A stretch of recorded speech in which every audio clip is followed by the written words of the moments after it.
Welcome to the Doctor Who Target World podcast, a podcast that deals with all things related to Doctor Who and now anything of interest media-wise that I like to watch and enjoy. So come in and enjoy. Hello there, welcome to this special Halloween podcast where we will be discussing all the 4 films that I decided to watch for Halloween. So hope you had a great Halloween. I hope you had a great, if I pronounce this right, Samhain. And yeah, let's get into this. Well, I started yesterday watching Francis Ford Coppola's Dracula. Main actors in this are Winona Ryder and Keanu Reeves, Anthony Hopkins, and Gary Oldman, and Richard E. Grant, I noticed, as a cameo sort of role, and other great people. Unfortunately, it is still as bad as I thought it was when it comes to Keanu Reeves' acting. It is terrible.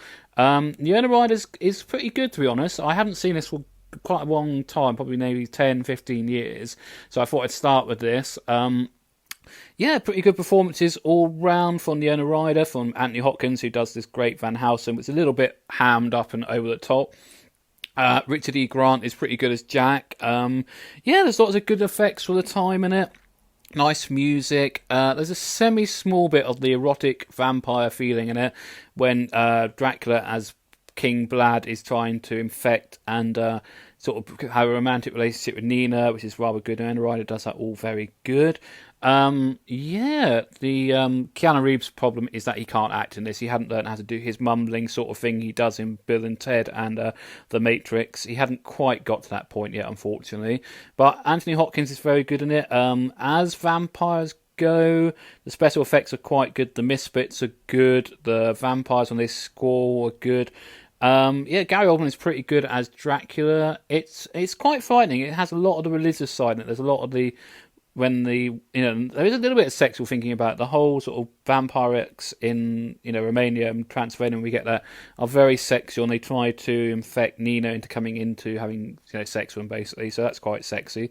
Overall, not a bad film. I haven't seen it for 10, 20 years, and it's holding up well. It looks good still. I watched it on Netflix on an iPhone, so it looks pretty good still because the sounds and screen are very good on the new iPhone 12 Pro. So I'd probably give it maybe a 7. It's pretty good still. It holds up well. There's some good performances from Tony Hopkins as Val, as him, and Winona Ryder as Nina isn't bad. She's not great. Before she went downhill pretty quickly and went shoplifting and all that, but she isn't bad in it at all, I think. So it's worth a watch. It's worth a watch again, I'd say. Then I moved on to the Rocky Horror Picture Show. If you have never seen this film, and I have to admit, till I went to university, I hadn't seen it. I'd heard of it, but I hadn't seen it. And it's a musical basically written by a guy called Richard O'Brien, who's quite famous in the UK for doing a show in the 90s called The Crystal Maze, which was a game show where people basically, put in rooms, did different tasks, and got crystals, and then that ended up giving them time in a big dome thing at the end where they made money for prizes. It was quite fun. It was very enjoyable. Richard O'Brien did lots of great things, and I used to love watching that. Then when I was at university, my best friend Caroline Black went, "Have you ever seen the Rocky Horror Picture?" And I went, "No." So I instantly went and got out of the library, fell in love with the soundtrack, and I've loved it ever since. It's just great. You will know the songs instantly. There's things like "Let's Do the Time Warp Again" is one of the main tracks. You'll know it instantly. It's probably sang better than me. But there's just great actors in it. In the film, there's Susan Sarandon, there's Meatloaf, there's Tim Curry, there's Richard O'Brien. There's lots of good people in it. It's a great film. It does look a bit dated because it came out in the late 70s, and I've got a Blu-ray of it, and I'm hoping there's a 4K version because it didn't look too bad on our 4K TV and 4K Blu-ray player in the living room, so I was watching it. Sound was good if you pushed it up a bit, but otherwise it felt a bit dated. It's an interesting plot. It's basically about getting these 2 college students to come, one's played by Susan Sarandon, and they end up at the Transylvania Manor where they fall in love, have sex basically, and end up powering a ship back to a place called Transsexuality, I think it's called. It's meant to be sort of a reference to gayness at the time and things like that, which is very interesting. There's just some great tunes in it. It's a bit of a fun. It's a romp, basically. And I know that it's done every every year, basically. I'm afraid it's been banned at the Royal Albert Hall in England, so the building used to get absolutely demolished by people. I've never done that. Would like to do that at some point. It would be great fun. So overall that probably gets about an 8 or 9 because I love the music. I think it still looks good, and I enjoy it a lot when I watch it every year this time of year. So that's that. Then I moved on to American Werewolf in London, a great film, all set around London and up north on the moors. It's these two American tourists end up on the moors. They end up at a pub called the Slaughtered Lamb. How cool is that name? I think if I ever own a pub, I want to call it that. And my friend Dom Brown on Facebook was telling me there is one in New York, apparently. Very nice pub, he's been to it. And I think it's near the pier where Titanic was meant to come in New York. But then they end up being eaten alive, his best friend, and him turning into a werewolf. He ends up in hospital in London, where he falls in love with Alex, the nurse, played by Jenny Agford, and another stellar performance. The other doctor is played by John Woodvine, who's like an actor who's been in tons of things over here. Ends up turning into a werewolf, goes slightly bonkers around London, and ends up with this beautiful love bit at the end, where she tells him he loves him, and the guy from up north shoots him because he's about to attack her, and that's how the film ends, basically. But around that, it is quite it's got a lot of comedy in it. I think it's definitely where Simon Pegg got his ideas with Shaun of the Dead. I think it's a lot of fun. There's some great bits of quite good comedy in it. Like when he ends up at a porn cinema in Soho, and his friend Jack sort of keeps popping up where the film he's been eaten by the werewolf, tells him you're going to die, and then tells him he's got to kill himself, and around him the people he's eaten come back to life. It's quite funny, I thought, at the time.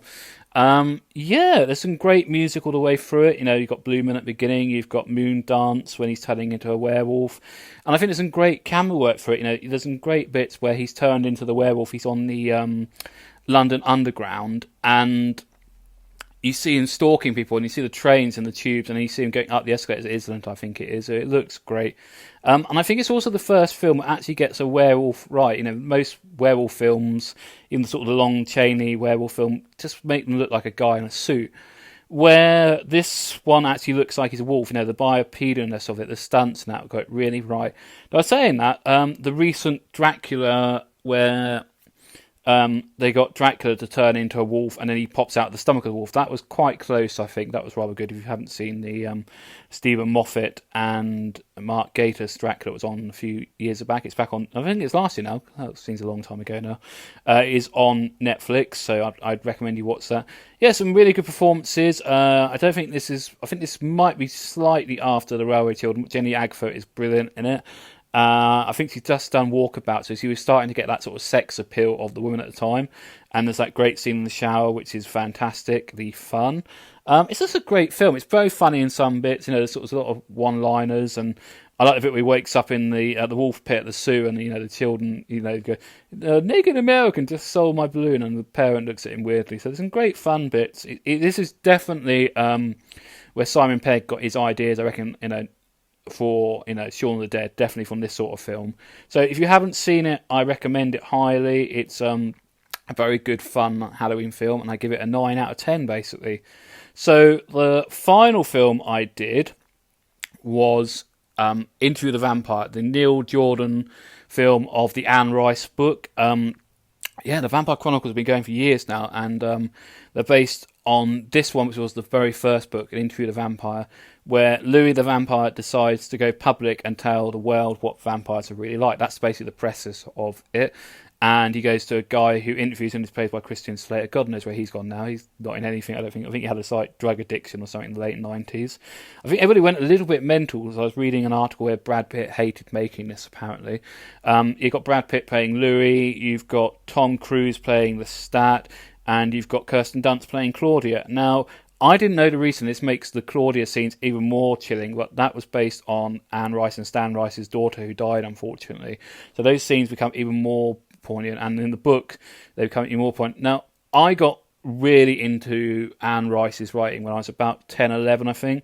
I read Dracula cover to cover, and then I wanted some other things, and I walked into Waterstones next once, and there's a whole shelf of these beautiful black paperbacks, so ginormous, and they had this beautiful writing on Boston you could feel, and they looked great. So and they were humongous. The books were like 400 or 500 pages. Interview with the Vampire's not a small book. I think it's about a 24-hour audiobook. If you haven't heard it, I recommend it. It's all on Audible. So I got hooked on Anne Rice, and then this film came out mid-teenagers with me, and I just watched it. I think I watched it with my parents. My brother had it on video, and we watched it. And it's so effective. I think I walked into the downstairs toilet at the time, and I looked down the toilet, and the sink was full of blood. Now, that was because of that one scene at the beginning where Lestat jumps Louis. It affected me so bad that it wasn't there, but I thought it was there. So that's how screwed up it made me. I love it till this day. And because it's Halloween, I watched it. That's my reason for watching it today. So it's a great film. There's some really good performances from Tom Cruise as Lestat and Brad Pitt as Louis. I'm very interested to see, because I know there are going to be a TV big version of the Vampire Chronicles coming. It's finally coming, I think. I think there's been a lot of toing and throwing with Anne Rice and her family to get it right. But I'll be very interested to see how they interpret Into the Vampire and the whole Vampire book, because if you've read them, the second Vampire book is called The Vampire Lestat, which is basically Lestat giving over his feelings of the whole thing that Louis did, the whole interview, basically. So that's the point of that book. But this film is beautiful. It's beautifully shot. There's some beautiful Elizabethan bits in New Orleans. New Orleans looks stunning. There's lots of neck biting. But the thing with this is it's not a children neck biting thing. I think this film did have a 15 or 18 at the time, because the neck biting is erotic. It's basically this whole theory that when a woman gets bitten, it's a more an erotic motion. It's a very sexual motion, the way the vampire takes blood, basically.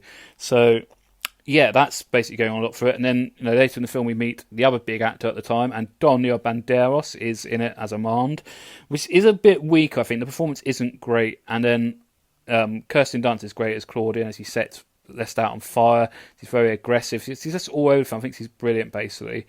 But I think the vampires aren't cool vampires in this film. They're not like the vampires in The Lost Boys. It's like a film full of very sad vampires who live in the worst places and the worst situations, And they look at the gift, the black gift, not as a gift. They look at it as an illness, a sickness, and there's a lot of arguments between Louis and Claudia, where Claudia wants, because he wants to go off with Armand, he wants a person to take his place, and he goes, no, I'm not going to give you this gift. You know how problematic this gift is, basically. So it's shot beautifully. There's lots of nice fire. I was watching, as I said, a Blu-ray disc, because I don't think it's on 4K, as it should be. And the fire effects were looking absolutely stunning on the TV. They're looking great. And I had to keep turning this down, and it did jump me in a couple of places, just because the soundscape is so good on this.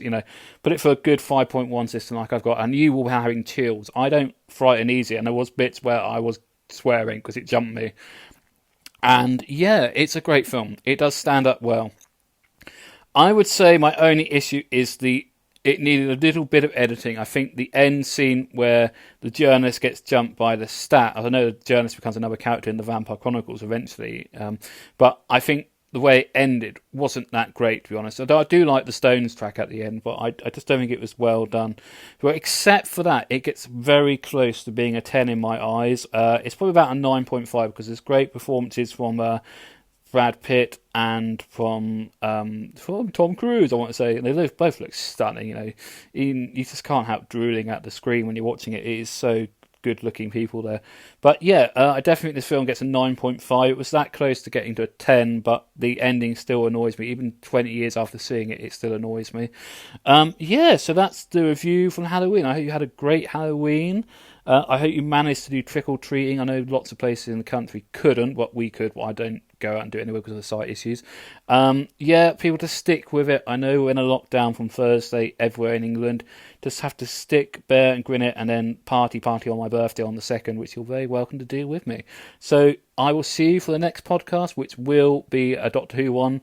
We've done this week Doctor Who: The Mind Robbers, audiobook read by Sir Derek Jacobi from Audible. That will be done this week. So if you like the podcast, share it with people and enjoy.